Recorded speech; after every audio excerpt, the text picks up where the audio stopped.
Punjabi radio USA ਸੁਣ ਰਹੇ ਸਾਰੇ ਸਰੋਤਿਆਂ ਨੂੰ ਬਲਵਿੰਦਰ ਕੌਰ ਵੱਲੋਂ ਪਿਆਰ ਭਰੀ ਸਤਿ ਸ਼੍ਰੀ ਅਕਾਲ ਜੀ। ਪ੍ਰੋਗਰਾਮ ਖਬਰ ਤੇ ਨਜ਼ਰ ਪ੍ਰੋਗਰਾਮ ਦੇ ਵਿੱਚ ਸਾਡੇ ਨਾਲ ਹੋਣਗੇ ਬਲਤੇਜ ਪੰਨੂ ਜੀ। ਉਹਨਾਂ ਤੋਂ ਪੁੱਛਾਂਗੇ ਹਾਲ ਚਾਲ ਪੰਜਾਬ ਦਾ, ਕੀ ਉਥਲ ਪੁਥਲ ਹੋ ਰਹੀ ਆ। ਖਬਰਾਂ ਤੋਂ ਪਹਿਲਾਂ ਧੰਨਵਾਦ ਕਰਨਾ ਚਾਹੁੰਦੇ ਸਾਡੇ ਸਪੋਂਸਰ ਦਾ, ਜਿਨ੍ਹਾਂ ਨੇ ਇਸ ਪ੍ਰੋਗਰਾਮ ਨੂੰ ਸਪੋਂਸਰ ਕੀਤਾ, ਤੁਹਾਡੇ ਤੱਕ ਪਹੁੰਚਾਇਆ। ਖਾਲਸਾ ਇੰਸ਼ੋਰੈਂਸ ਏਜੰਸੀ ਵਾਲੇ ਜੋ ਹਰ ਇੱਕ ਤਰ੍ਹਾਂ ਦੀ ਇੰਸ਼ੋਰੈਂਸ ਕਰਦੇ ਨੇ। ਉਹਨਾਂ ਦਾ phone number 4082722500। Gurdeep Singh Birdi, Clovis, Satnam Singh, Sher Gill, Salma, Bahadar Singh Gill, Fowler, Ishanjit Singh Kaloti, Yuba City, Sukhwinder Singh, Jasvir Kaur, Fremont, Sarabjit Singh Chokar, Turlock, Gurdawar Singh, Manjit Kaur, Yuba City, Sodhi Singh, Sacramento, Avtar Singh, Ranjit Kaur, Sidhu, Bakersfield, Chicago pizza with twist, ਜੋ ਹਰ ਇੱਕ ਤਰ੍ਹਾਂ ਦਾ ਪੀਜ਼ਾ ਬਣਾਉਂਦੇ ਨੇ। ਪੀਜ਼ਾ ਔਡਰ ਕਰਨ ਲਈ ਵਿਜ਼ਿਟ ਕਰ ਸਕਦੇ ਹੋ www.chicagopizzatwist.com। 15% ਆਫ ਲੈਣ ਲਈ ਕੋਡ ਵਰਤ ਸਕਦੇ ਹੋ 1313। ਸਾਡੇ ਨਾਲ ਜੁੜ ਚੁੱਕੇ ਨੇ ਬਲਤੇਜ ਪੰਨੂ ਜੀ। ਸਤਿ ਸ਼੍ਰੀ ਅਕਾਲ, ਸਵਾਗਤ ਹੈ ਜੀ। ਜੀ ਧੰਨਵਾਦ ਜੀ, ਬਹੁਤ ਮਿਹਰਬਾਨੀ। ਹਾਂਜੀ ਜੀ, ਗੱਲ ਕਰਦੇ ਹੈਗੇ ਆ ਨਾਗਰਿਕਤਾ ਨੂੰ ਦੇ ਸ਼ੁੱਧੀ ਵਾਲਾ ਜਿਹੜਾ ਬਿੱਲ ਸੀਗਾ, ਉਹ ਵਿਰੋਧ ਦੇ ਬਾਵਜੂਦ ਵੀ ਰਿਪੋਰਟ ਪੇਸ਼ ਹੋਈ ਉਹਦੀ। ਬਿਲਕੁਲ ਜੀ, ਐਕਚੁਅਲੀ ਇਹ ਜਿਹੜੀ ਜੁਆਇੰਟ ਪਾਰਲੀਮਾਨੀ ਕਮੇਟੀ ਆ, ਉਹਦੇ ਵੱਲੋਂ ਜਿਹੜਾ ਜੀ ਅੱਜ ਇਹ ਸੰਸਦ ਦੇ ਵਿੱਚ ਪੇਸ਼ ਕੀਤੀ ਜਾਣ ਵਾਲੀ ਜਿਹੜੀ ਅੰਤਮ ਰਿਪੋਰਟ ਆ, ਇਹਨੂੰ ਘੱਟੋ ਘੱਟ 4 ਵਿਰੋਧੀ ਪਾਰਟੀਆਂ ਨੇ ਹਮਾਇਤ ਦੇਣ ਤੋਂ ਕਿਨਾਰਾ ਕਰ ਲਿਆ ਜੀ।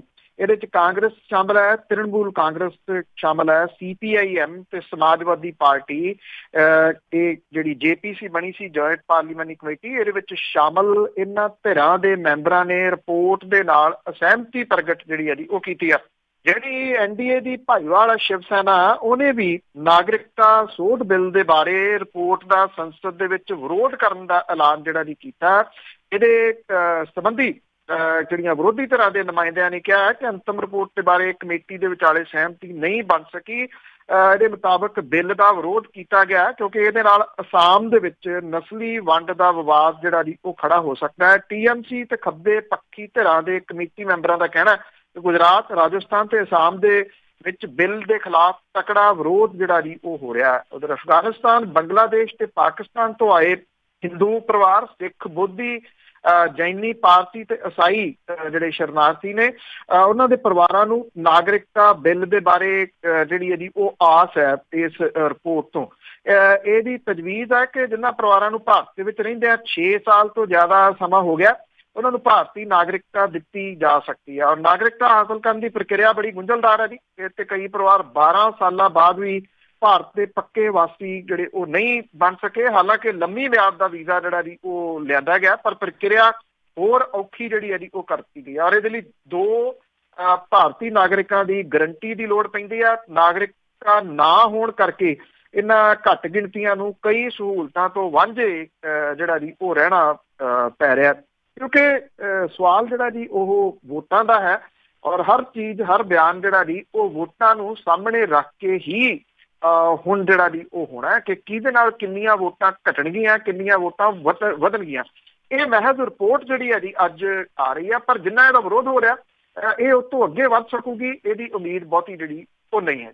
ਹਾਂਜੀ, ਤੇ ਅੱਗੇ ਆਪਾਂ ਰਫਾਲ ਡੀਲ ਦੀ ਜੇ ਗੱਲ ਕਰੀਏ, ਉਸ ਨੂੰ ਲੈ ਕੇ ਦੋਹਾਂ ਧਿਰਾਂ ਦੇ ਵਿੱਚ ਬਿਆਨਬਾਜ਼ੀ ਸਿਖਰਾਂ ਤੇ।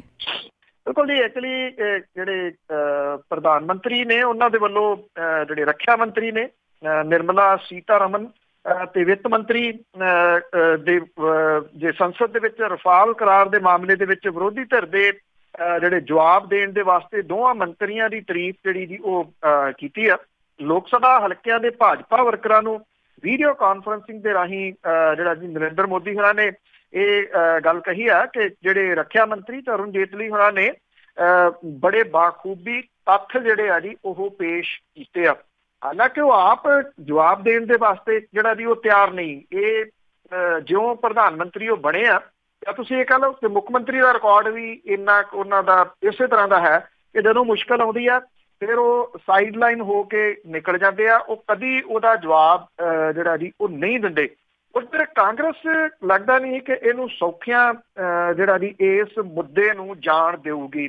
ਰਾਹੁਲ ਗਾਂਧੀ ਹੋਰਾਂ ਨੇ ਜਿਹੜਾ ਜੀ ਕਿਹਾ ਕਿ ਰੱਖਿਆ ਮੰਤਰੀ ਹੋਰਾਂ ਨੇ ਸੰਸਦ ਦੇ ਵਿੱਚ ਝੂਠ ਬੋਲਿਆ ਸੀਗਾ ਕਿ ਸਰਕਾਰ ਨੇ ਹਿੰਦੁਸਤਾਨ ਐਰੋਨੌਟਿਕਲ ਲਿਮਿਟਡ ਨੂੰ 1 ਲੱਖ ਕਰੋੜ ਰੁਪਏ ਦਾ ਆਰਡਰ ਦਿੱਤਾ। ਰਾਹੁਲ ਗਾਂਧੀ ਹੋਰਾਂ ਨੇ ਜਿਹੜੀ ਇਹਦੀ ਮੰਗ ਇਹ ਰੱਖੀ ਆ ਕਿ ਰੱਖਿਆ ਮੰਤਰੀ ਆਪਣੇ ਇਸ ਬਿਆਨ ਦੀ ਪੁਸ਼ਟੀ ਲਈ ਦਸਤਾਵੇਜ਼ ਪੇਸ਼ ਕਰਨ ਜਾਂ ਅਸਤੀਫਾ ਦੇਣ।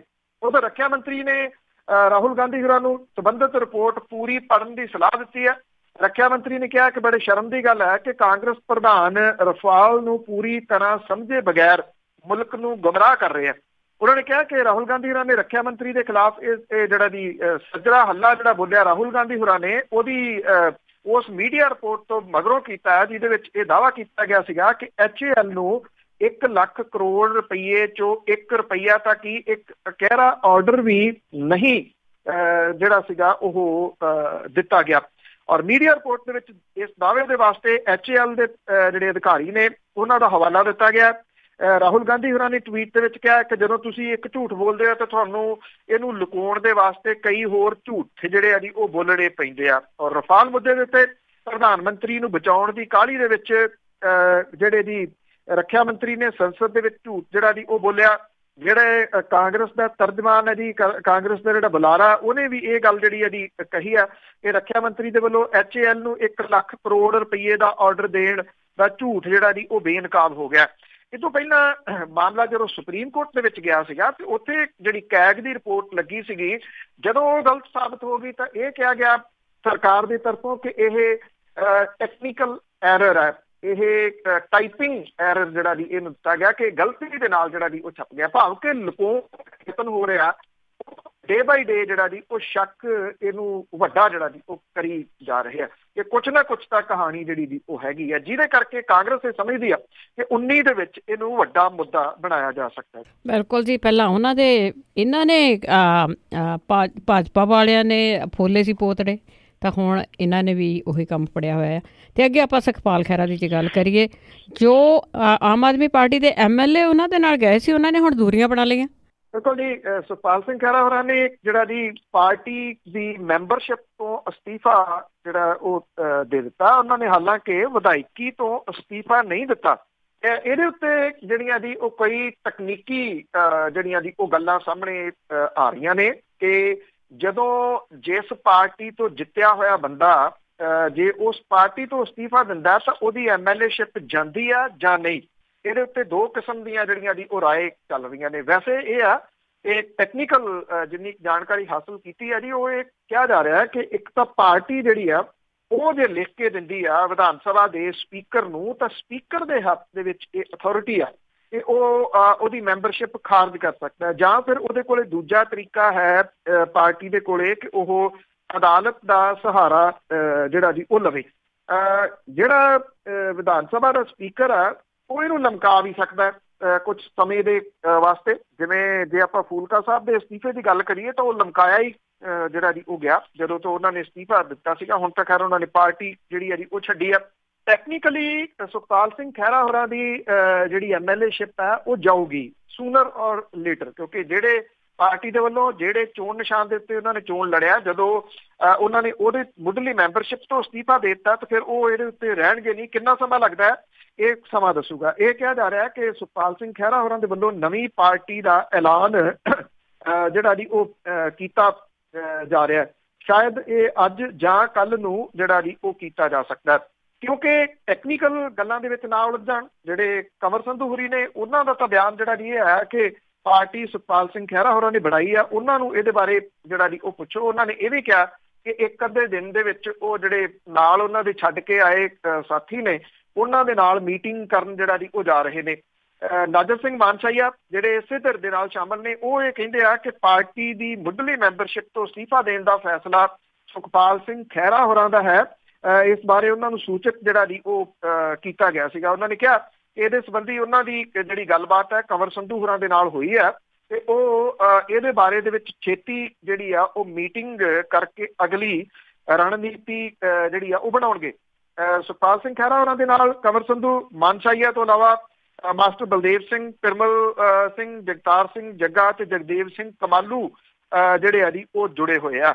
ਇਹ ਆਪਣੀ ਵੱਖਰੇ ਤੌਰ ਦੇ ਉੱਤੇ ਮੀਟਿੰਗ ਜਿਹੜੀ ਜੀ ਉਹ ਕਰ ਰਹੇ ਆ, ਕਿਉਂਕਿ ਤਲਵਾਰ ਤਾਂ ਜਿਹੜੀ ਹੈ ਜੀ ਉਹ ਇਹਨਾਂ ਦੇ ਸਿਰ ਦੇ ਉੱਤੇ ਵੀ ਲਟਕੂਗੀ ਜੇ ਇਹ ਸਿਆਸੀ ਪਾਰਟੀ ਦੇ ਵਿੱਚ ਜਾਂਦੇ ਆ। ਫਰੰਟ ਦੇ ਵਿੱਚ ਜੇ ਕੋਈ ਸ਼ਾਮਲ ਰਹਿੰਦਾ, ਜਿਵੇਂ ਡਾਕਟਰ ਗਾਂਧੀ ਹੋਰੀ ਜਿਹੜਾ ਸੀ ਪੰਜਾਬ ਫਰੰਟ ਬਣਾ ਕੇ ਜਿਹੜਾ ਜੀ ਉਹ ਬੈਠੇ ਰਹੇ, ਉਹਨਾਂ ਨੇ ਸਿਆਸੀ ਪਾਰਟੀ ਨਹੀਂ ਬਣਾਈ। ਸਿਆਸੀ ਪਾਰਟੀ ਬਣਾਉਂਦੇ ਤਾਂ ਟੈਕਨੀਕਲੀ ਉਹ ਜਿਹੜਾ ਜੀ ਇਹਦੇ ਵਿੱਚ ਉਹ ਆ ਜਾਣੇ ਸਨ। ਦੂਜਾ ਜਿਹੜਾ ਜੀ, ਜੇ ਇਹ ਜਿਹੜੇ ਵਿਧਾਇਕ ਨੇ ਇਹ ਸੁਖਪਾਲ ਸਿੰਘ ਖਹਿਰਾ ਹੋਰਾਂ ਦੀ ਸਿਆਸੀ ਪਾਰਟੀ ਦੇ ਵਿੱਚ ਜਾਂਦੇ ਆ ਤਾਂ ਟੈਕਨੀਕਲੀ ਇਹਨਾਂ ਦੀ ਵੀ MLA-ਸ਼ਿਪ ਜਿਹੜੀ ਆ ਜੀ ਉਹ ਚਲੇ ਜੂਗੀ। ਲੱਗਦਾ ਨਹੀਂ ਕਿ ਇਹ ਆਪਣੀ MLA-ਸ਼ਿਪ ਜਿਹੜੀ ਆ ਜੀ ਉਹ ਗਵਾਉਣ ਦੇ ਰੌਂ ਦੇ ਵਿੱਚ ਨੇ। ਇਹ ਕੀ ਫੈਸਲਾ ਮਿਲ ਕੇ ਜਿਹੜਾ ਜੀ ਉਹ ਲੈਂਦੇ ਆ, ਇਹ ਇੱਕ ਅੱਧੇ ਦਿਨ ਦੇ ਵਿੱਚ ਜਿਹੜਾ ਜੀ ਉਹ ਕਾਫੀ ਹੱਦ ਤੱਕ ਕਲੀਅਰ ਹੋ ਜਾਊਗਾ। ਪਰ ਇਹ ਵੀ ਅਜੇ ਕਲੀਅਰ ਨਹੀਂ ਗਾ ਕਿ ਸੁਖਪਾਲ ਸਿੰਘ ਖਹਿਰਾ ਹੋਰਾਂ ਦੇ ਨਾਲ ਬੈਂਸ ਭਰਾ ਜਿਹੜੇ ਜੀ ਉਹ ਜਾ ਰਹੇ ਨੇ ਜਾਂ ਨਹੀਂ, ਕਿਉਂਕਿ ਸੁਖਪਾਲ ਸਿੰਘ ਖਹਿਰਾ ਹੋਰਾਂ ਨੇ ਜਿਹੜੇ 2 ਮਤੇ ਪਾਏ ਸੀ ਉਹਦੇ ਤੋਂ ਲੈ ਕੇ ਡਾਕਟਰ ਗਾਂਧੀ ਹੋਰਾਂ ਨੇ ਵੀ ਉਹਨਾਂ ਦੀ ਜਿਹੜੀ ਜੀ ਉਹ ਵਿਰੋਧਤਾ ਕਰਤੀ ਸੀ। ਹਾਲਾਂਕਿ ਸੁਖਪਾਲ ਸਿੰਘ ਖਹਿਰਾ ਹੋਰਾਂ ਨੇ ਕਿਹਾ ਸੀਗਾ ਕਿ ਉਹ ਇਹਨਾਂ ਮਤਿਆਂ ਨੂੰ ਵਾਪਸ ਲੈ ਲੈਣਗੇ। ਮਤੇ ਪਹਿਲਾਂ ਲੋਕਾਂ ਦੇ ਸਾਹਮਣੇ ਜਿਹੜੇ ਜੀ ਪਾਸ ਕਰਵਾਏ ਗਏ ਸੀ, ਮੁੜ ਕੇ ਆਪੇ ਉਹਨਾਂ ਨੇ ਵਾਪਸ ਲੈ ਲਏ ਜਾਂ ਨਹੀਂ ਲਏ, ਇਹ ਵੀ ਅਜੇ ਬਹੁਤਾ ਕੁਝ ਜਿਹੜਾ ਜੀ ਉਹ ਕਲੀਅਰ ਨਹੀਂ ਗਾ। ਪਰ ਇੰਨਾ ਇੱਕ ਜ਼ਰੂਰ ਹੈ ਕਿ ਆਮ ਆਦਮੀ ਪਾਰਟੀ ਦੇ ਵਾਸਤੇ ਇਹ ਝਟਕਾ ਹੈ। ਇਸ ਤੋਂ ਪਹਿਲਾਂ HS ਫੂਲਕਾ ਹੋਰਾਂ ਨੇ ਅਸਤੀਫਾ ਦੇ ਦਿੱਤਾ ਜੀ, ਉਹਨਾਂ ਦੇ ਬਾਰੇ ਦੇ ਵਿੱਚ ਵੀ ਕਈ ਅਟਕਲਾਂ ਅਜੇ ਜਿਹੜੀਆਂ ਜੀ ਉਹ ਚੱਲੀ ਜਾਂਦੀਆਂ ਨੇ। ਉਹਨਾਂ ਨੇ ਜਿਹੜੇ ਕੇਂਦਰੀ ਭਾਰਤੀ ਜਨਤਾ ਪਾਰਟੀ ਦੇ 2 ਮੰਤਰੀ ਨੇ ਉਹਨਾਂ ਦੇ ਨਾਲ ਜਿਹੜੀ ਮੁਲਾਕਾਤ ਹੈ ਉਹ ਚਰਚਾ ਦਾ ਵਿਸ਼ਾ ਜਿਹੜੀ ਦੀ ਬਣੀ ਹੋਈ ਹੈ। ਹਾਲਾਂਕਿ ਫੂਲਕਾ ਸਾਹਿਬ ਕਹਿੰਦੇ ਆ ਕਿ ਉਹ ਤਾਂ ਮੇਰੇ ਮਹਿਜ਼ ਦੋਸਤ ਹੈ, ਦੋਸਤੀ ਦੇ ਨਾਤੇ ਮੈਂ ਮੁਲਾਕਾਤ ਜਿਹੜੀ ਹੈ ਜੀ ਉਹ ਕੀਤੀ ਹੈ। ਪਰ ਅਸਤੀਫਾ ਦੇਣ ਤੋਂ ਬਾਅਦ ਹੋਈ ਮੁਲਾਕਾਤ ਜਿਹੜੀ ਹੈ ਜੀ ਉਹਨੇ ਚਰਚੇ ਤਾਂ ਫੂਲਕਾ ਸਾਹਿਬ ਦੇ ਬਾਰੇ ਦੇ ਵਿੱਚ ਵੀ ਛੇੜੇ ਹੋਏ ਹੈ। ਦੇਖੋ ਜੀ, ਜ਼ਰੂਰ ਕੁਛ ਨਾ ਕੁਛ ਸਾਹਮਣੇ ਆਊਗਾ। ਪੌੜੀ ਚੜ੍ਹ ਕੇ ਇੱਕ ਪਾਰਟੀ ਦੇ ਨਾਲ ਤਾਂ ਕੀ ਕੁਛ ਹੁੰਦਾ ਹੈ, ਬਹੁਤ ਸਾਰੇ ਲੀਡਰਾਂ ਦਾ ਹੋਰ ਵੀ ਬਹੁਤ ਕੁਛ ਪਤਾ ਲੱਗੂਗਾ। ਅਤੇ ਪੰਚਾਇਤੀ ਚੋਣਾਂ ਦੇ ਆਪਾਂ ਅੱਜ ਗੱਲ ਕਰਦੇ ਹਾਂ, ਅਤੇ ਪੰਚਾਇਤੀ ਚੋਣਾਂ ਹੋਈਆਂ ਅਤੇ ਜੋ ਕੁਛ ਪੰਜਾਬ ਦੇ ਵਿੱਚ ਹੋਇਆ ਆ ਬੜਾ ਮੰਦਭਾਗਾ ਸੀ। ਪਰ ਚੋਣਾਂ ਤੋਂ ਬਾਅਦ ਫਿਰ ਵੀ ਲੜਾਈਆਂ ਝਗੜੇ ਉਸੇ ਤਰ੍ਹਾਂ। ਦੇਖੋ ਜੀ, ਜਿਹੜੇ ਲੜਾਈਆਂ ਝਗੜੇ ਆ ਜੀ ਉਹ ਤਾਂ ਥਾਂ ਦੇ ਉੱਤੇ ਹੋ ਰਹੇ ਆ। ਇੱਕ ਦਲਿਤ ਪਰਿਵਾਰ ਦੇ ਉੱਤੇ ਕਿਵੇਂ ਜਿਹੜੀ ਜੀ ਕੁੱਟਮਾਰ ਕੀਤੀ ਗਈ ਆ ਫਤਿਹਗੜ੍ਹ ਸਾਹਿਬ ਦੇ ਵਿੱਚ, ਉਹ ਸਭ ਦੇ ਜਿਹੜਾ ਜੀ ਉਹ ਸਾਹਮਣੇ ਹੈ। ਔਰ ਜਿਹੜੇ ਥਾਂ ਦੇ ਉੱਤੇ ਹੋ ਰਹੇ ਝਗੜੇ, ਡਾਂਗਾਂ, ਸੋਟੇ, ਗੋਲੀਆਂ ਜਿਹੜੀਆਂ ਜੀ ਉਹ ਚੱਲ ਰਹੀਆਂ ਨੇ। ਪੰਚਾਇਤੀ ਚੋਣਾਂ ਅਕਸਰ ਜਿਹੜਾ ਜੀ ਇਹੋ ਜਿਹੀਆਂ ਦੁਸ਼ਮਣੀਆਂ ਪੈਦਾ ਕਰ ਜਾਂਦੀਆਂ ਨੇ, ਜਿਹੜੀਆਂ ਕਿ ਲੰਬੇ ਸਮੇਂ ਤੱਕ ਦੁਸ਼ਮਣੀਆਂ ਚੱਲਦੀਆਂ ਨੇ। ਔਰ ਉਦੋਂ ਬਾਅਦ ਸਿਆਸੀ ਪਾਰਟੀਆਂ ਜਿਨ੍ਹਾਂ ਨੇ ਸਾਰੇ ਪਿੰਡ ਜਿਹੜੇ ਆ ਜੀ ਉਹ ਧੜਿਆਂ 'ਚ ਵੰਡ ਦਿੱਤੇ ਆ, ਪਰਿਵਾਰਾਂ ਦੇ ਵਿਚਾਲੇ ਜਿਹੜੀਆਂ ਉਹ ਲਾਈਨਾਂ ਖਿੱਚੀਆਂ ਗਈਆਂ, ਪਰਿਵਾਰ ਆਪਸ ਦੇ ਵਿੱਚ ਜਿਹੜਾ ਜੀ ਇੱਕ ਦੂਜੇ ਦੇ ਵਿਰੋਧੀ ਹੋਏ ਫਿਰਦੇ ਆ। ਉਹ ਜਿਹੜਾ ਜੀ ਲੜਾਈ ਝਗੜੇ ਜਿਹੜੇ ਉਹ ਘਟਣ ਦਾ ਨਾਂ ਨਹੀਂ ਲੈ ਰਹੇ। ਸ਼ਹਿਣਾ ਦੇ ਪਿੰਡ ਸੁਖਪੁਰਾ ਦੇ ਵਿੱਚ ਨਵੇਂ ਚੁਣੇ ਸਰਪੰਚ ਗੁਰਦੇਵ ਸਿੰਘ ਦੇ ਉੱਤੇ ਲੋਕਾਂ ਨੇ ਹਮਲਾ, ਕੁਛ 8 ਜਣਿਆਂ ਨੇ ਹਮਲਾ ਕਰ ਦਿੱਤਾ ਜੀ। ਉਹਦੀਆਂ ਦੋਵੇਂ ਲੱਤਾਂ ਤੇ ਬਾਹਾਂ ਤੋੜ ਦਿੱਤੀਆਂ ਗਈਆਂ ਜੀ, ਔਰ ਉਹਦੀ ਪੱਗ ਵੀ ਨਾਲ ਜਿਹੜੇ ਹਮਲਾਵਰ ਸੀਗੇ ਉਹ ਲੈ ਗਏ।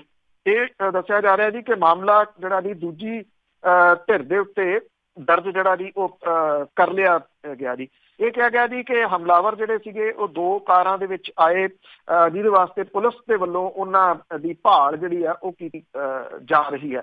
ਥਾਂ ਦੇ ਉੱਤੇ ਵੱਡੀ ਗਿਣਤੀ ਦੇ ਵਿੱਚ ਪਰਚੇ ਜਿਹੜੇ ਆ ਜੀ ਉਹ ਦਰਜ ਹੋ ਰਹੇ ਆ। ਚੋਣਾਂ ਤੋਂ ਬਾਅਦ, ਨਤੀਜੇ ਆਉਣ ਤੋਂ ਬਾਅਦ, ਚੋਣਾਂ ਦੇ ਦੌਰਾਨ, ਚੋਣਾਂ ਵਾਲੇ ਦਿਨ ਕਿੰਨੇ ਪਰਚੇ ਜਿਹੜੇ ਜੀ ਉਹ ਦਰਜ ਹੋਏ ਆ, ਐਗਜ਼ੈਕਟ ਫਿਗਰ ਜਿਹੜੀ ਜੀ ਉਹ ਆ ਲੈਂਦੇ ਹੋ। ਹੈਰਾਨੀਜਨਕ ਤਰੀਕੇ ਨਾਲ ਬਹੁਤ ਵੱਡੀ ਗਿਣਤੀ ਦੇ ਵਿੱਚ ਗ੍ਰਿਫਤਾਰੀਆਂ ਵੀ ਜਿਹੜੀਆਂ ਜੀ ਉਹ ਹੋਈਆਂ ਨੇ।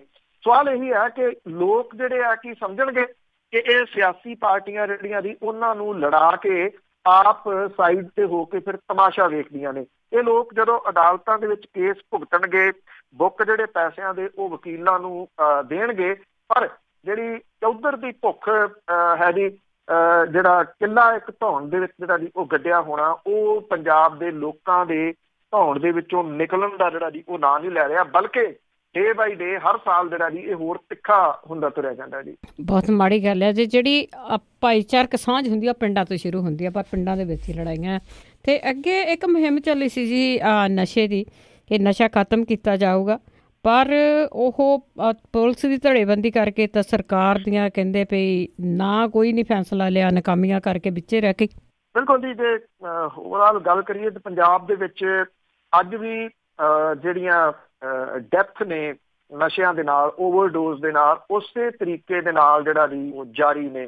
ਸਾਢੇ 4 ਸਾਲਾਂ ਦੇ ਵਿੱਚ 600 ਤੋਂ ਵੱਧ ਨੌਜਵਾਨ ਜਿਹੜੇ ਆ ਜੀ ਉਹ ਓਵਰਡੋਜ਼ ਦੇ ਨਾਲ ਭੇਟ ਜਿਹੜਾ ਉਹ ਚੜ੍ਹ ਚੁੱਕੇ ਆ। ਇਹ ਉਹ ਅੰਕੜੇ ਨੇ ਜਿਹੜੇ ਸਾਹਮਣੇ ਆਏ ਆ। ਬਹੁਤ ਸਾਰੇ ਜਿਹੜੇ ਮਾਪੇ ਨੇ ਉਹ ਲੁਕੋ ਲੈਂਦੇ ਆ ਕਿ ਉਹਨਾਂ ਦੇ ਮੁੰਡੇ ਦੀ ਡੈਥ ਜਿਹੜੀ ਆ ਜੀ ਉਹ ਓਵਰਡੋਜ਼ ਦੇ ਨਾਲ ਹੋਈ ਆ। ਸਾਇਲੈਂਟ ਹਾਰਟ ਅਟੈਕ ਇਹੀ ਰੌਲਾ ਜਿਹੜਾ ਜੀ ਉਹ ਬਹੁਤਾ ਪੈਂਦਾ। ਜਦੋਂ ਇਹ ਸਰਕਾਰ ਬਣੀ ਸੀ, ਜਿਹਨੂੰ 2 ਵਰ੍ਹੇ ਹੋ ਜਾਣੇ ਆ ਅਗਲੇ ਮਹੀਨੇ, ਸਰਕਾਰ ਬਣਨ ਤੋਂ ਪਹਿਲਾਂ ਜਿਹੜੀ ਚੁੱਕੀ ਗਈ ਸਹੁੰ ਸੀ 4 ਹਫ਼ਤਿਆਂ ਵਾਲੀ, ਉਹ 2 ਸਾਲ ਤੋਂ ਬਾਅਦ ਵੀ ਪੂਰੀ ਹੁੰਦੀ ਕਿਸੇ ਜਗ੍ਹਾ ਦੇ ਉੱਤੇ ਦਿਸ ਨਹੀਂ ਜਿਹੜਾ ਜੀ ਉਹ ਰਹੀ। ਨਸ਼ਿਆਂ ਦਾ ਖਾਤਮਾ ਬਹੁਤ ਦੂਰ ਦੀ ਗੱਲ ਜਿਹੜੀ ਜੀ ਉਹ ਕਹੀ ਜਾ ਰਹੀ ਹੈ। ਕੋਈ ਇੱਕ DSP ਤੇ ਹੌਲਦਾਰ ਫੜ ਲਿਆ, ਉਹਨੂੰ ਨੌਕਰੀ ਤੋਂ ਬਰਖਾਸਤ ਜਿਹੜਾ ਸੀ ਉਹ ਕਰ ਦਿੱਤਾ, ਕਿਉਂਕਿ ਨਸ਼ੇੜੀ ਹੋਣ ਦਾ ਸ਼ੱਕ ਸੀਗਾ। ਉਦੋਂ ਕਿਉਂਕਿ ਮੁਹਿੰਮ ਚੱਲ ਰਹੀ ਸੀ ਪੰਜਾਬ ਦੇ ਵਿੱਚ ਕਾਲੇ ਹਫ਼ਤੇ ਵਾਲੀ, ਤੱਤ ਭੜੱਥੀ ਤ੍ਰਿਪਤ ਰਜਿੰਦਰ ਸਿੰਘ ਬਾਜਵਾ ਹੋਰੀ ਆਪਣਾ ਡੋਪ ਟੈਸਟ ਕਰਾਉਣ ਭੱਜ ਗਏ। ਵਿਰੋਧੀ ਧਿਰ ਦੇ ਵਿੱਚੋਂ ਅਮਨ ਅਰੋੜਾ ਹੋਰੀ ਵੀ ਤੁਰ ਪਏ ਡੋਪ ਟੈਸਟ ਕਰਾਉਣ। ਉਹ ਸਾਰਾ ਕੁਝ ਕਿੱਥੇ ਗਿਆ? ਡੋਪ ਟੈਸਟ ਕਿਸੇ ਨੂੰ ਕੁਝ ਨਹੀਂ ਪਤਾ। ਇਹ ਵੀ ਕਿਹਾ ਗਿਆ ਕਿ ਪੁਲਿਸ ਦਾ ਡੋਪ ਟੈਸਟ ਹੋਊਗਾ। ਮਾਮਲਾ ਜਿਹੜਾ ਜੀ ਉਹ ਠੰਡੇ ਬਸਤੇ ਦੇ ਵਿੱਚ ਪਾ ਦਿੱਤਾ ਗਿਆ। ਕੋਈ ਕਿਸੇ ਪੁਲਿਸ ਵਾਲੇ ਦਾ ਕੋਈ ਡੋਪ ਟੈਸਟ ਨਹੀਂ ਹੋਇਆ, ਕੁਝ ਨਹੀਂ ਜਿਹੜਾ ਜੀ ਉਹ ਹੋਇਆ। ਜੇ ਆਪਾਂ ਗੱਲ ਕਰੀਏ ਜਿੱਥੋਂ ਤੱਕ ਨਸ਼ੇ ਨੂੰ ਫੜਨ ਵਾਲੀ STF ਬਣਾਈ ਗਈ, STF ਨੇ ਸ਼ੁਰੂਆਤੀ ਦਿਨਾਂ ਦੇ ਵਿੱਚ ਆਪਣੀ ਕਾਰਗੁਜ਼ਾਰੀ ਵਿਖਾਈ, ਪਰ 2 ਸਾਲ ਬੀਤ ਜਾਣ ਤੋਂ ਬਾਅਦ ਵੀ ਅਜੇ ਤੱਕ ਕਿਸੇ ਵੱਡੀ ਮੱਛੀ ਨੂੰ ਹੱਥ ਨਹੀਂ ਪਾਇਆ ਗਿਆ। ਜਦੋਂ ਇੱਕ ਇੰਸਪੈਕਟਰ ਇੰਦਰਜੀਤ ਦੀ ਗ੍ਰਿਫਤਾਰੀ ਜਿਹੜੀ ਹੋਈ ਤੇ ਉਸ ਤੋਂ ਬਾਅਦ ਇਹ ਜਿਹੜੀ ਸੀਗੀ ਜੀ ਤੁਰ ਪਈ ਗੱਲ ਇੱਕ SSP ਵੱਲ ਨੂੰ। SSP ਨੂੰ ਜਦੋਂ ਜਿਹੜਾ ਹਰਪ੍ਰੀਤ ਹੋਰਾਂ ਨੇ ਜਿਹੜਾ ਜੀ ਸੱਦ ਲਿਆ, ਹਰਪ੍ਰੀਤ ਸਿੰਘ ਸਿੱਧੂ ਜਿਹੜੇ STF ਦੇ ਮੁਖੀ ਲਾਏ ਗਏ ਸੀਗੇ, ਉਦੋਂ ਬਾਅਦ ਵਿਵਾਦ ਜਿਹੜਾ ਸੀ ਉਹ ਪੁਲਿਸ ਦੇ ਵਿਚਾਲੇ ਚੱਲ ਪਿਆ ਜੀ। STF ਦਾ ਜਿਹੜਾ ਵਿਵਾਦ ਸੀਗਾ ਜੀ, ਉਹਨੇ ਇਸ ਨਸ਼ੇ ਦੀ ਮੁਹਿੰਮ ਨੂੰ ਵੱਡੀ ਢਾਹ ਜਿਹੜੀ ਸੀ ਉਹ ਲਾਈ। ਸਰਕਾਰ ਦੇ ਵੱਲੋਂ 1985 ਬੈਚ ਦੇ IPS ਅਧਿਕਾਰੀ ਮੁਹੰਮਦ ਮੁਸਤਫਾ ਨੂੰ STF ਦਾ ਮੁਖੀ ਬਣਾ ਦਿੱਤਾ ਗਿਆ। ਹਰਪ੍ਰੀਤ ਸਿੰਘ ਸਿੱਧੂ ਹੋਰਾਂ ਨੂੰ ਲਾਂਭੇ ਜਿਹੜਾ ਸੀ ਉਹ ਕਰ ਦਿੱਤਾ ਗਿਆ। ਉਸ ਤੋਂ ਬਾਅਦ ਸਾਰਾ ਕੁਝ ਜਿਹੜਾ ਜੀ ਉਹ ਠੰਡੌਰਾ ਹੋ ਗਿਆ। ਕੋਈ ਗੱਲਬਾਤ ਜਿਹੜੀ ਜੀ ਉਹ ਨਹੀਂ ਸੁਣੀ। ਲੋਕਾਂ ਦੇ ਵਿੱਚ ਜਿਹੜਾ ਜੀ ਆਮ ਪ੍ਰਭਾਵ ਪਾਇਆ ਜਾਂਦਾ ਹੈ ਕਿ ਨਸ਼ਿਆਂ ਦੀ ਸਮਗਲਿੰਗ ਤੇ ਹੋਰ ਗੈਰ ਕਾਨੂੰਨੀ ਕੰਮਾਂ ਦੇ ਵਿੱਚ ਸਿਆਸਤਦਾਨਾਂ, ਪੁਲਿਸ ਤੇ ਸਮਗਲਰਾਂ ਦਾ ਗੱਠਜੋੜ ਜਿਹੜਾ ਜੀ ਉਹ ਬਣਿਆ ਹੋਇਆ। ਅਜੇ ਤੱਕ ਤਾਂ ਜਿਹੜੀ ਮੌਜੂਦਾ ਸਰਕਾਰ ਹੈ ਉਹ ਇਸ ਗੱਠਜੋੜ ਨੂੰ ਤੋੜਨ ਦੇ ਵਿੱਚ ਫੇਲ ਹੋਈ ਆ। ਸ਼ੁਰੂਆਤੀ ਦੌਰ ਦੇ ਵਿੱਚ ਜਦੋਂ STF ਆਈ ਤਾਂ ਇਹ ਕਿਹਾ ਗਿਆ ਕਿ ਹੇਠਲੇ ਪੱਧਰ ਦੇ ਉੱਤੇ ਥਾਣੇ ਜਿਹੜੇ ASI ਤੇ ਮੁਨਸ਼ੀ ਤੱਕ ਉਹ ਬਦਲ ਦਿੱਤੇ ਗਏ। ਉਹ ਕੋਰਟ ਨੂੰ ਤੁਰ ਪਏ, ਅਦਾਲਤ ਦੇ ਵਿੱਚ ਇਹ ਬਦਲੀਆਂ ਜਿਹੜੀਆਂ ਸੀ ਰੱਦ ਹੋ ਗਈਆਂ। ਗੱਲ ਉੱਥੇ ਦੀ ਉੱਥੇ ਹੀ ਜਿਹੜੀ ਦੀ ਉਹ ਖੜੀ ਰਹਿ ਗਈ। ਕਹਾਣੀ ਇਹ ਆ ਕਿ ਪੰਜਾਬ ਦਾ ਇੱਕ ਬਦਨਾਮ ਪਿੰਡ ਦੌਲੇ ਵਾਲਾ ਉਹੀ ਅੱਜ ਤੱਕ ਪੁਲਿਸ ਤੋਂ ਸੂਤ ਨਹੀਂ ਆ ਸਕਿਆ। ਜਦੋਂ ਇਹ ਮੁਹਿੰਮ ਚੱਲੀ ਸੀ ਲਗਾਤਾਰ ਛਾਪੇਮਾਰੀ ਦੌਲੇ ਵਾਲਾ ਦੇ ਵਿੱਚ ਵੀ ਜਿਹੜੀ ਹੋਈ ਸੀਗੀ, ਔਰ ਮੀਡੀਆ ਨੇ ਵੀ ਜਾ ਕੇ ਜਿਹੜਾ ਜੀ ਉਹ ਦਿਖਾਇਆ ਸੀਗਾ ਕਿ ਕਿਵੇਂ ਦੌਲੇ ਵਾਲਾ ਦੇ ਵਿੱਚ ਸੌਖਾ ਚਿੱਟਾ ਜਿਹੜਾ ਉਹ ਵਿਕਦਾ। ਨਸ਼ਾ ਛੁਡਾਊ ਕੇਂਦਰ ਜਿਹੜੇ ਆ ਜੀ, ਮਰੀਜ਼ਾਂ ਦੀ ਗਿਣਤੀ ਇੱਥੇ ਘਟਣੀ ਸ਼ੁਰੂ ਹੋ ਗਈ ਆ। ਇਹ ਨਹੀਂ ਕਿ ਲੋਕ ਨਸ਼ਾ ਛੱਡ ਗਏ ਆ, ਬਲਕਿ ਇਸ ਕਰਕੇ ਕਿ ਨਸ਼ੇ ਦੀ ਸਪਲਾਈ ਜਿਹੜੀ ਆ ਜੀ ਉਹ ਜਾਰੀ ਆ। ਜਦੋਂ ਮਿਲੀ ਜਾ ਰਿਹਾ ਨਸ਼ਾ ਤੇ ਫਿਰ ਛੱਡਣ ਦੇ ਵਾਸਤੇ ਜਿਹੜਾ ਜੀ ਉਹ ਕੋਈ ਤਿਆਰ ਨਹੀਂਗਾ। ਮਾਹਰ ਜਿਹੜੇ ਆ ਜੀ ਉਹ ਇਹ ਕਹਿੰਦੇ ਆ ਕਿ ਇਹ ਕੋਸ਼ਿਸ਼ਾਂ ਬਹੁਤ ਨਗੂਣੀਆਂ ਹੋ ਗਈਆਂ ਨੇ। ਇਸ ਤਰੀਕੇ ਦੇ ਨਾਲ ਨਸ਼ੇ ਦੇ ਉੱਤੇ ਕਾਬੂ ਨਹੀਂ ਪਾਇਆ ਜਿਹੜਾ ਜੀ ਉਹ ਜਾ ਸਕਣਾ। ਹੁਣ ਤਾਂ ਸਵਾਲ ਵੱਡਾ ਜਿਹੜਾ ਜੀ ਇਹ ਖੜਾ ਹੋ ਗਿਆ ਕਿ ਕੀ ਕਦੀ ਪੰਜਾਬ ਜਿਹੜਾ ਜੀ ਉਹ ਚਿੱਟੇ ਤੋਂ ਜਿਹੜਾ ਇਹ ਸੁਰਖਰੂ ਹੋ ਸਕੂਗਾ? ਇਹ ਡੈਥ ਜਿਹੜੀਆਂ ਹੁੰਦੀਆਂ ਨੇ ਇਹ ਰੁਕ ਸਕਣਗੀਆਂ? ਇਹ ਸਵਾਲ ਖੜਾ ਹੋ ਗਿਆ ਜੀ ਬਹੁਤ ਵੱਡਾ। ਜੀ ਹੋ ਸਕਦਾ ਜਦੋਂ ਨਸ਼ਾ ਵੇਚਣ ਵਾਲੇ ਪੋਲੀਟਿਕਸ ਦੇ ਵਿੱਚ ਨਹੀਂ ਰਹਿਣਗੇ ਉਦੋਂ, ਕਿਉਂਕਿ ਜੇ ਹੁਣ ਪੋਲੀਟੀਸ਼ੀਅਨ ਹੀ ਨਸ਼ਾ ਵੇਚੀ ਜਾਂਦੇ ਤਾਂ ਫਿਰ ਇਸੇ ਤਰ੍ਹਾਂ ਹੀ ਹੋਣਾ। ਅਤੇ ਅੱਗੇ ਆਪਾਂ ਸ਼੍ਰੋਮਣੀ ਕਮੇਟੀ ਦੀ ਜੇ ਗੱਲ ਕਰੀਏ ਤਾਂ ਕੈਲੰਡਰ ਦਾ ਵਿਵਾਦ ਸੁਲਝਾਉਣ ਦੇ ਵਿੱਚ ਫੇਲ। ਉਹਦੀ ਨਾਨਕਸ਼ਾਹੀ ਕੈਲੰਡਰ ਦੇ ਵਿੱਚ ਕੀਤੀ ਸੋਧ ਤੋਂ ਬਾਅਦ ਗੁਰਪੁਰਬ ਜਿਹੜੇ ਆਉਂਦੇ ਨੇ ਉਹਨਾਂ ਦੀਆਂ ਤਰੀਕਾਂ ਦੇ ਵਿੱਚ ਪੈਦਾ ਹੋਈ ਦੁਬਿਧਾ ਜਿਹੜੀ ਆ ਜੀ ਉਹ ਨਿਰੰਤਰ ਜਾਰੀ ਹੈ।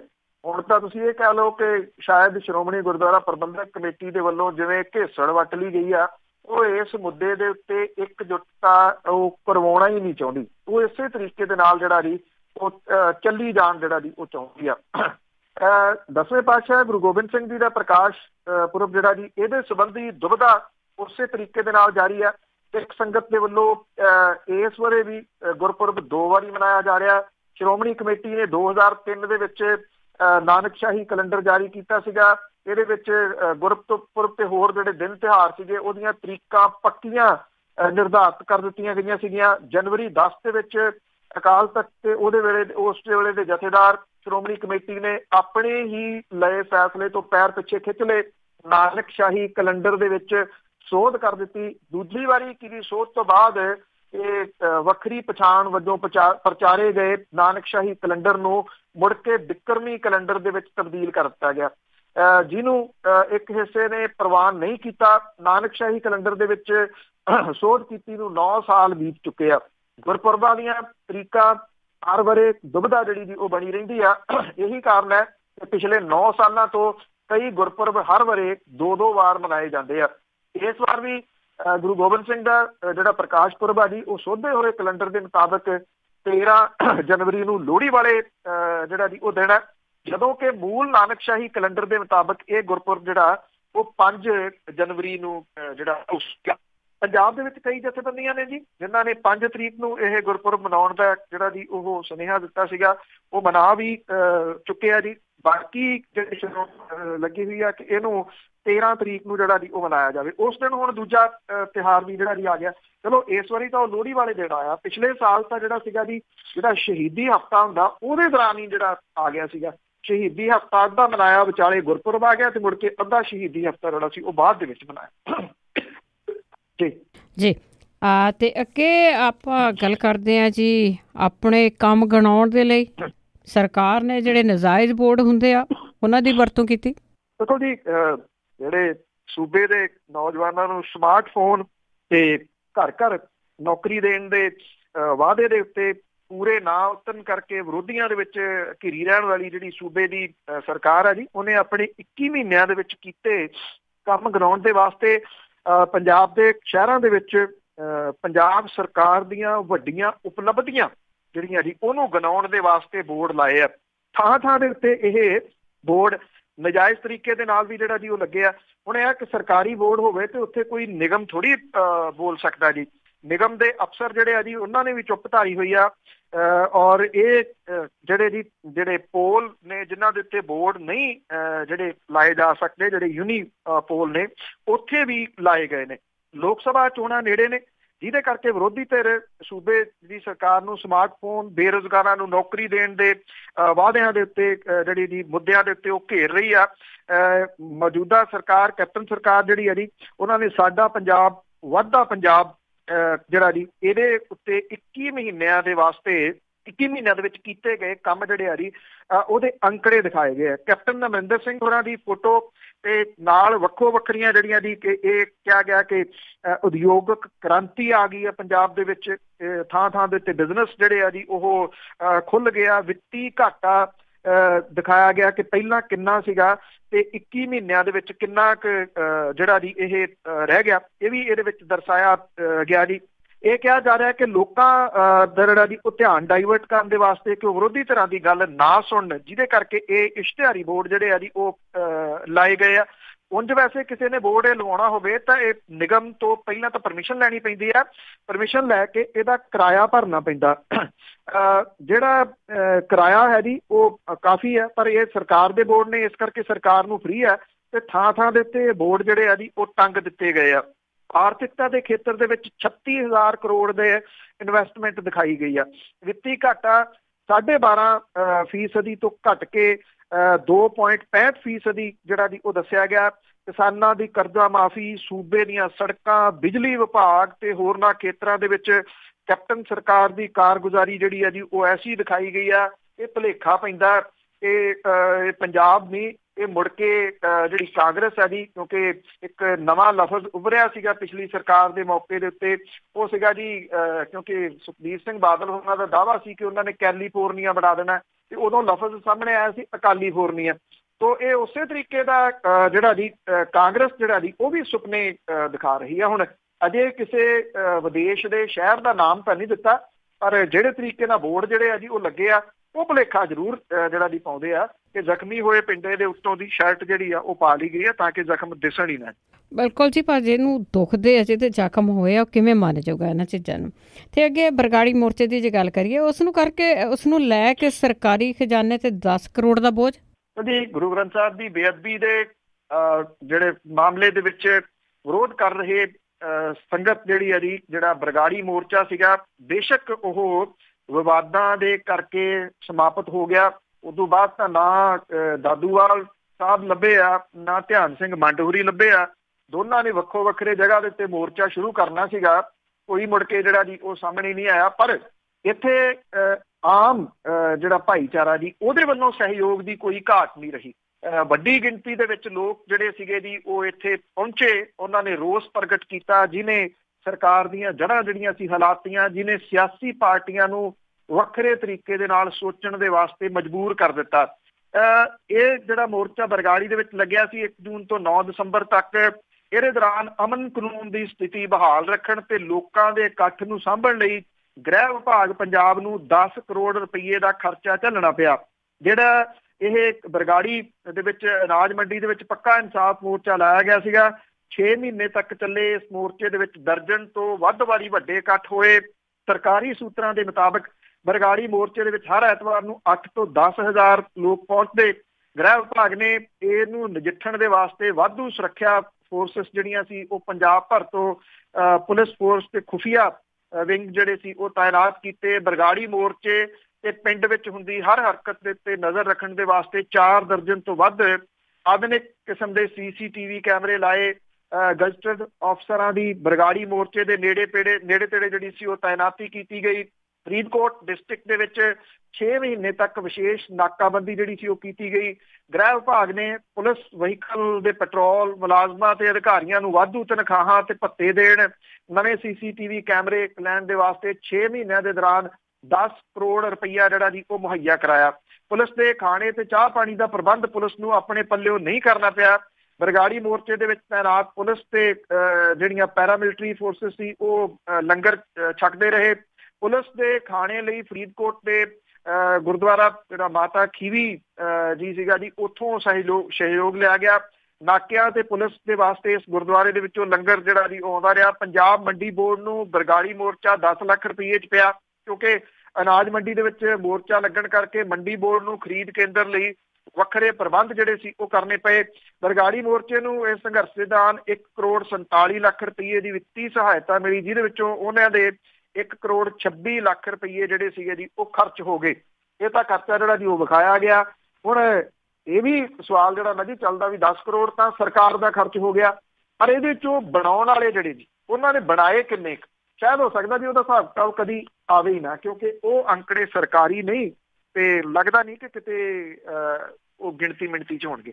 ਜੀ ਖਰਚਾ ਵੀ ਇੱਧਰੋਂ ਵੀ ਵਾਹਵਾ ਹੋ ਗਿਆ ਤੇ ਉੱਧਰ ਵੀ ਕਾਫੀ ਲੋਕਾਂ ਨੇ ਮੋਰਚੇ ਦੇ ਵਿੱਚ ਜਿਹੜੀ ਮੋਰਚਾ ਲਾਇਆ ਉਹਨਾਂ ਦੀ ਵੀ ਬਹੁਤ ਮਦਦ ਕੀਤੀ। ਬਹੁਤ ਬਹੁਤ ਧੰਨਵਾਦ ਬਲਤੇਜ ਪੰਨੂ ਜੀ।